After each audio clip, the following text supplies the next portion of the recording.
And तक ज़रूर देखिएगा।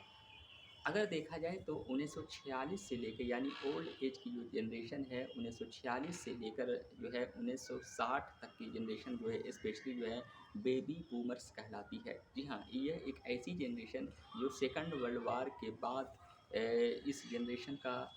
स्पेशली जो है जन्म हुआ। 1939 से 1945 तक सेकंड वर्ल्ड वार हुआ, तो कहीं न कहीं 1946 से जो है सेकंड वर्ल्ड वार के बाद जो जनरेशन हुई उसे बेबी बूमर्स कहलाया जाता है। अब आप लोग ये ज़रूर सोचते होंगे कि ये बेबी बूमर्स जो है जनरेशन का नाम क्यों पड़ा? दरअसल अगर देखा जाए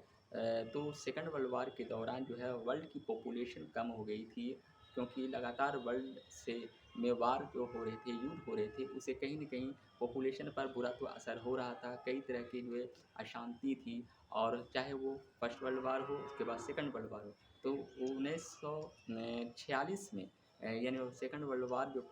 ख़त्म हुआ, तो उसके बाद जब आर्थिक स्थिति में सुधार हुआ और कई तरह की फैसिलिटियाँ आईं, तो कहीं न कहीं पॉपुलेशन में अचानक जो है इज़ाफ़ा हुआ। इसीलिए इसे बेबी बूमर्स के नाम से इस जनरेशन का नाम दिया गया। तो बेबी बूमर्स जो जनरेशन है वो एक ऐसे दौर की जनरेशन है जो रेडियो, टीवी ये तमाम चीज़ें को देखा। बेबी बूमर्स जनरेशन जो होती है वो स्पेशली देखा जाए तो वो स्थिर, और वो जो है स्पेशली जो है घर परिवार ये तमाम चीज़ों पर वो फ़ोकस करती है, वो सेविंग पर करती है, और कहीं न कहीं ये जनरेशन जो है रिस्क लेना, जोखिम लेना ज़्यादा नहीं चाहती है, और कहीं न कहीं टेक्नोलॉजी में उसका उतना एक्सपीरियंस नहीं रहा, क्योंकि उस दौर में टेक्नोलॉजी का काफ़ी अभाव रहा था, और कहीं न कहीं ये जनरेशन आज के जनरेशन से इस बात से मेल नहीं खाती है कि आज की जनरेशन में जो न्यू टेक्नोलॉजी लॉन्च हुई है, कहीं न कहीं बेबी बूमर से जो पुरानी ओल्ड की जो जनरेशन है, वो इस टेक्नोलॉजी के बारे में उसे ज़्यादा एक तरह से बिहेवियर तौर पर वो उतना एक्सपर्ट नहीं है। अब बात रहा जेन ज़ी का, तो जेन ज़ी जनरेशन जो है वो स्पेशली अगर देखा जाए तो 2009-10 से लेकर जो है स्पेशली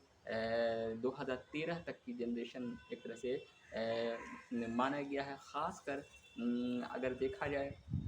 तो स्पेशली ये एक ऐसी जनरेशन है जब सोशल मीडिया का दौर आ चुका, साथ ही जो है मोबाइल, टीवी ये तमाम चीज़ ये जनरेशन जो है देखी है, और कहीं न कहीं टेक्नोलॉजी में वो काफ़ी ज़्यादा एक्सपर्ट है, एक तरह से फिट बैठती है। टेक्नोलॉजी के साथ वो अपनी लाइफ़ स्टाइल को जीती है, अपने काम करती है, और कहीं न कहीं इसमें उत्सुकता है, इसमें ज़्यादा उत्साह और जोश है। भले ही एक्सपीरियंस की कमी है, और कई बार वो जो एक जोखिम ले लेती है, ये एक इस किस्म की जनरेशन कई बार लॉस भी सहती है, लेकिन कहीं न कहीं इसमें जो है उत्साह और भी है, और टेक्नोलॉजी में वो ज़्यादा माहिर है, और साथ ही साथ स्पेशली इनोवेटिव भी है। इनोवेटिव का मतलब हो गया कि वो ये जनरेशन जो है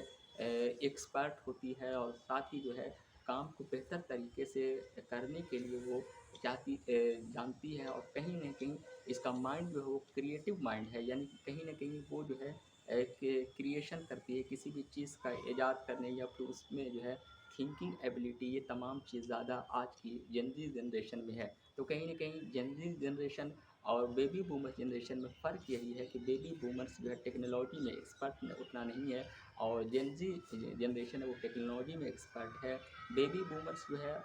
स्थिरता वाली चीज़ों को पसंद करती है, रिस्क लेना नहीं ज़्यादा चाहती है, और कहीं न कहीं वो परिवार और फैमिली के ज़्यादा जो है साथ लेकर चलना चाहती है। जबकि जेन ज़ी जनरेशन जो होती है वो स्पेशली अपनी पर्सनल लाइफ़ पर ज़्यादा फ़ोकस करती है। इसका ये मतलब नहीं कि वो परिवार और फैमिली का विरोध करती है, बल्कि ज़्यादातर वो अपने पर्सनल लाइफ़ में ज़्यादा